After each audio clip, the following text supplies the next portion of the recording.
পরিচিত এক হিন্দু বোনের প্রশ্ন, যে সন্তানটা মুসলিম বাবা মার ঘরে জন্ম হয় সে সাধারণত মুসলিম হিসেবে জীবন অতিবাহিত করে, আর যে সন্তান হিন্দু বাবা মার ঘরে জন্ম নেয় সে সনাতনী ধর্মে দীক্ষিত হয়। এতে মানুষের তো কোনো হাত নেই, স্রষ্টার চাওয়াতেই তো সে হিন্দু ঘরে জন্ম নিয়েছে। মুসলমান না হলে তাকে কেন জাহান্নামে যেতে হবে? তার জন্য ধর্মান্তরিত হওয়া কি সহজ কথা?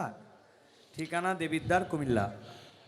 ধন্যবাদ। যেই হিন্দু বোন প্রশ্ন করেছেন সেই বোনকে আমি বিনয়ের সাথে বলতে চাই, আল্লাহ রব্বুল আলামিন আমাদের প্রত্যেককে বিবেক দিয়েছেন। যাকে আল্লাহ বিবেক দেন নাই, যিনি মানসিকভাবে সুস্থ নন, সেই লোকটা এই জবাবদিহিতার আওতায় নাই। আল্লাহ যাকে সুস্থ বিবেক দিয়েছেন তাকে তার বিবেক সত্যের প্রতি অনুসন্ধান করার, সত্যের পথ খুঁজে বের করার শক্তি সামর্থ্য দিয়েছেন। এটা ঠিক যে মুসলিম পরিবারে জন্মগ্রহণ করার কারণে একজন শিশু একটা অ্যাডভান্টেজ পায় ইসলাম গ্রহণ করবার জন্য। একজন শিশু তিনি অন্য ধর্মাবলম্বী মা বাবার ঘরে জন্মগ্রহণ করার ফলে সে এই অ্যাডভান্টেজটা পায় না, এটা ঠিক। কিন্তু আল্লাহ যে তাকে বিবেক বুদ্ধি দিয়েছেন, সেই বিবেক বুদ্ধি খরচ করা তার কর্তব্য। তার কাছে ইসলামের দাওয়াত যদি পৌঁছে থাকে, ইসলাম যে একমাত্র সত্য ধর্ম, সেই আহ্বান যদি পৌঁছে থাকে, আল্লাহ কোরআনে বলেছেন ইন্নাদ-দীন ইনদাল্লাহিল ইসলাম, ইসলাম হলে আল্লাহর কাছে একমাত্র মনোনীত দিন। আল্লাহ বলেছেন ওমান ইয়াবতাগি গায়রাল ইসলামি দীনান ফালান ইউকবালা মিনহু, যে ব্যক্তি ইসলাম ছাড়া অন্য কোনো ধর্মকে দিন হিসাবে গ্রহণ করবে সেটা আল্লাহর কাছে অ্যাকসেপ্ট হবে না। এই যে অ্যাকসেপ্টেড হবে না দিন ছাড়া, অন্য ইসলাম ছাড়া অন্য কোনো কিছু, এই দাওয়াত পৌঁছার পর তার দায়িত্ব হয় তার বিবেককে খরচ করা, এটা আসলেই সত্য দিন কিনা সেটা অনুসন্ধান করা।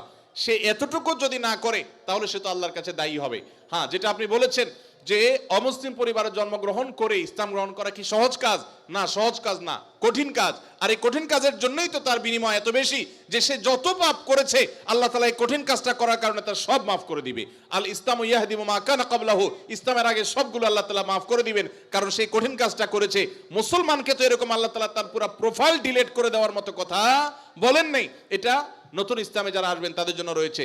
আর যারা খ্রিস্টানদের সম্পর্কে আল্লাহ বলেছেন আহলে কিতাবদের সম্পর্কে, যে তারা যদি ইসলামে আসে তাদেরকে ডাবল সওয়াব আল্লাহ তাআলা দিবেন।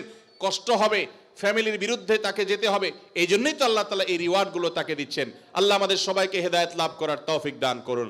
কাউকে আল্লাহ তাআলা মুসলিম বাবা মার ঘরে জন্মগ্রহণ করিয়ে অ্যাডভান্টেজ দিয়েছেন, কাউকে আল্লাহ তাআলা মুসলিম সোসাইটির মধ্যে রেখে অ্যাডভান্টেজ দিয়েছেন, কাউকে আল্লাহ বিবেক বুদ্ধিতে শার্প রেখে তাকে অ্যাডভান্টেজ দিয়েছেন। অ্যাডভান্টেজ সবাই কম বেশি পাচ্ছে, তবে আমাদের কাছে শুধু নিজেদের দুর্বলতাটাই চোখে পড়ে। আল্লাহ আমাদেরকে হেদায়েতের পথে পরিচালিত করুন, বলুন আমিন।